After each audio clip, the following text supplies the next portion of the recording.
Hello and welcome to my channel, Boo Snakes and More. Today we're going to be talking about Batman the Animated Series. So please like this video and subscribe to the channel and for more videos like this. Also watch my other house channel, A&A Snakes and Stuff. My youngest son's channel, He Needs Toys and Games, or my oldest son's channel, Little Chris 10. Now let's dive into the video. Batman the Animated Series is one of the most fondly remembered pieces of Batman media ever. But the cartoon didn't always make perfect sense from a logical standpoint. Starring the legendary Kevin Conroy as Batman, Batman the Animated Series was the beating heart and soul of the DCAU, presenting a striking interpretation of Batman that strided the line between lighthearted kids' entertainment and hearty adult storytelling. As great as the show was, it had a few questionable aspects. Most of the elements of Batman the Animated Series that don't make sense are the result of the show's endeavor to be family friendly, but also gritty and dark, the two sometimes mixing together poorly and leading to logical pitfalls with no explanation. The sheer volume of Batman the Animated Series episodes also ensued that the series occasionally struggled to come up with escapadic narratives, fluently residing in stories that open plot holes in Batman's world. Whatever the case, the Prognosis animated series didn't always cross every T and dot every I. Number 10. Batman and Batgirl's eventual romance. Bruce Timm's obsession with this disturbing pairing occasionally shone through. As a co-creator of Batman the Animated Series, Tim deserves high praise for his work in popularizing Batman even further. However, Tim repeatedly demonstrates a fixation on an odd romantic pairing in his Batman stories, consisting of Bruce Wayne and Barbara Gordon. Even though the two are typically seen as having more of a father and daughter dynamic, a few episodes of Batman the Animated Series hinted at this uncomfortable romance that would eventually manifest in DCAU canon. In the tie-in comics, it's revealed that not only do Batman and Batgirl get together, but Batman unintentionally gets her pregnant, casting their formerly wholesome relationship in the series in a decidedly gross light. In the animated movie, set in the same continuity, Batman Mystery of the Batwoman, Batman even acts like a jerk towards Barbara, unceremoniously ghosting her and ending their short-lived fling. Batman ultimately grooming his former sidekick into a one-night stand is by far the worst story element of the series, and one that makes little sense. Number 9. Gotham City's technology progresses way too far in 20 years. Batman Beyond stretches suspicion of disbelief to its breaking point. One of the coolest aspects of Batman the Animated Series is how the show effortlessly transitions into Batman Beyond. The follow-up cartoon takes place decades into the future, starring an older Bruce Wayne who mentors the next Batman, a young delinquent student named Terry. As Batman, Terry struggles to live up to his new mentor while keeping tabs on all sorts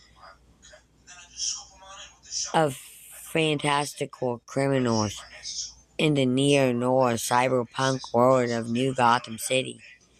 As interesting as the promise is, the ideal that Gotham's technology could advance so far in such a short amount of time is quite laughable.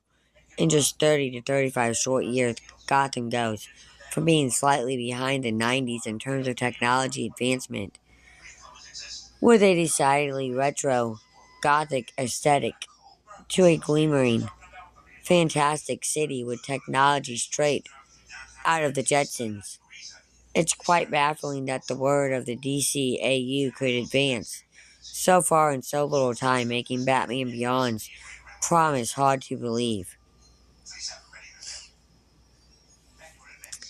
Number 8. Batman has no defense against knockout gas.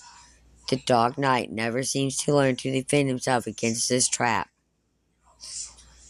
At the end of the day, Batman the Animated Series was a cartoon marketed towards kids, meaning that however dark it got, it always had to censor itself in some way, while the censorship of Batman the Animated Series forced the showrunners to get creative with their use of action.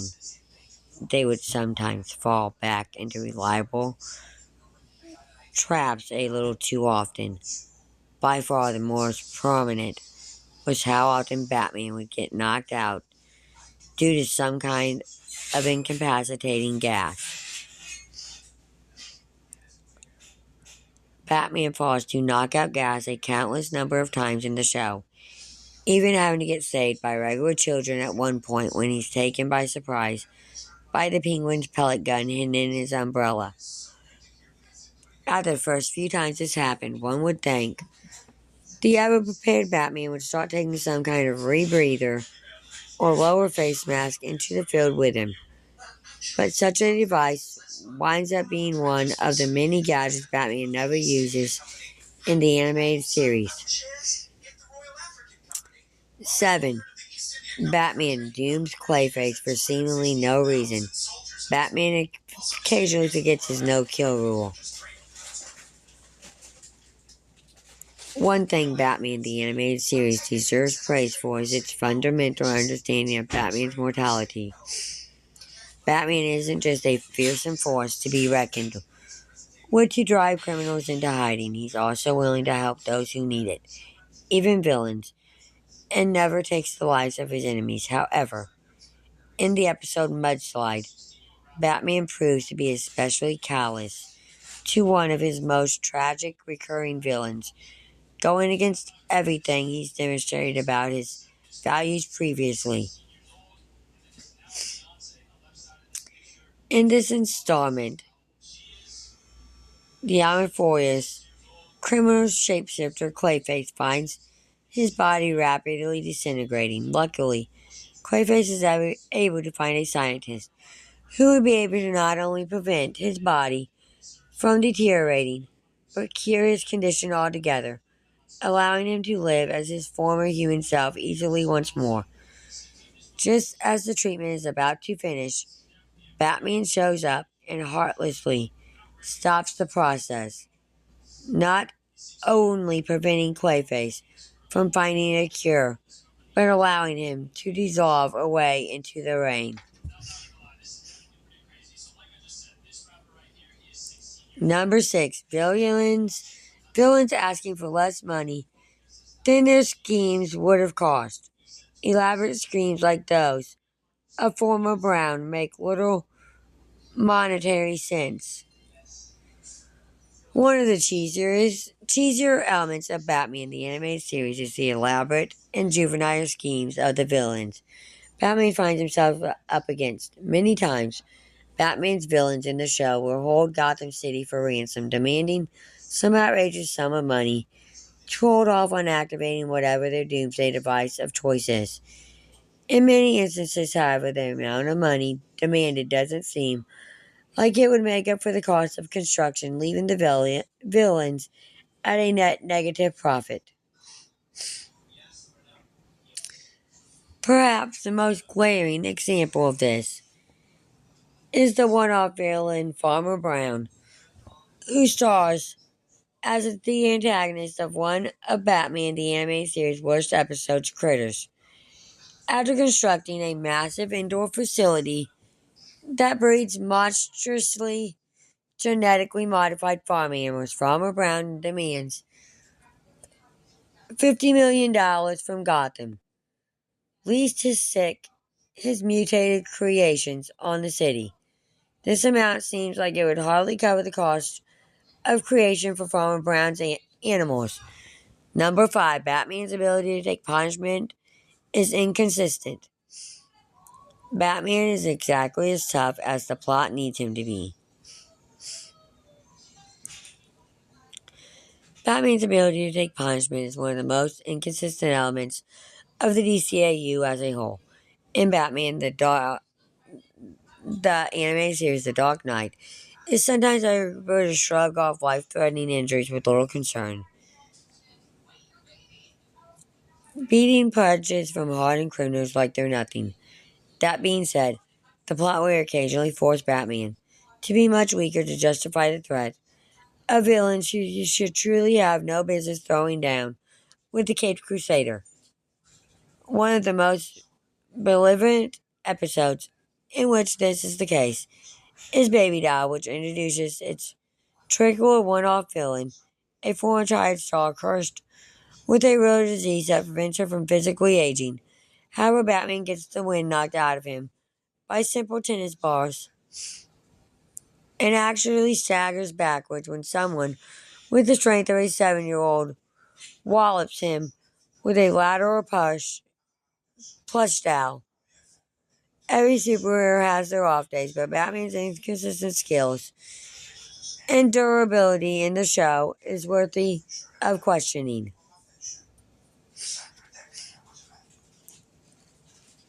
Number 4, Batman takes the bait on obvious traps.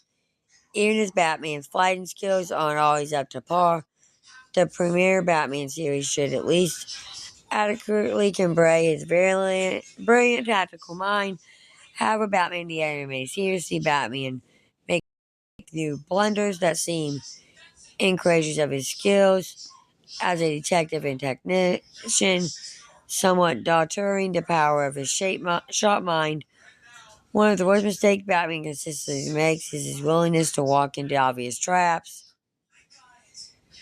The episode Moon of the Wolf has Batman going toe-to-toe with a fearsome werewolf, but the circumstances the canine uses to lure him into a continuation are bafflingly obvious.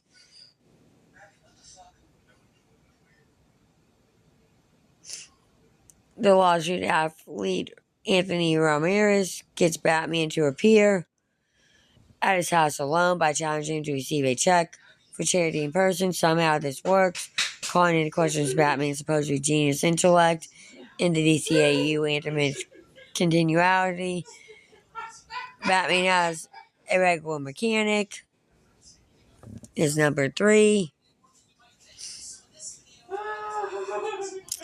Number 2, Robin was far too young. And number 1, babbling kids can overpower a penguin. Thank you for watching this video and peace out till the next one. Ma, what article were you just reading? Give me a minute and I'll tell you. My phone's being stupid.